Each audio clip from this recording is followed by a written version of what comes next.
ईरानी वज़ीर ख़ारजा अब्बास इराक़ची ने अमरीका का ऑपरेशन एपिक फ्यूरी को एपिक मिस्टेक का नाम दे दिया। कहा कि 9 रोज़ में तेल की कीमतें दुगनी हो गईं। जानते हैं, अमरीका ईरानी तेल और जौहरी तनसीबात पर हमलों की तैयारी कर रहा है। अब्बास इराक़ची ने वाज़ेह किया कि ईरान के पास भी बहुत से सरप्राइज़ मौजूद हैं।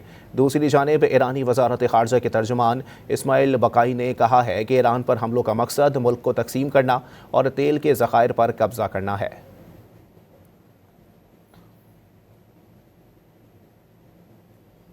ईरानी वज़ीर ख़ारजा अब्बास इराक़ची ने अमरीका का ऑपरेशन एपिक फ्यूरी को एपिक मिस्टेक का नाम दे दिया। कहा कि 9 रोज़ में तेल की कीमतें दुगनी हो गईं।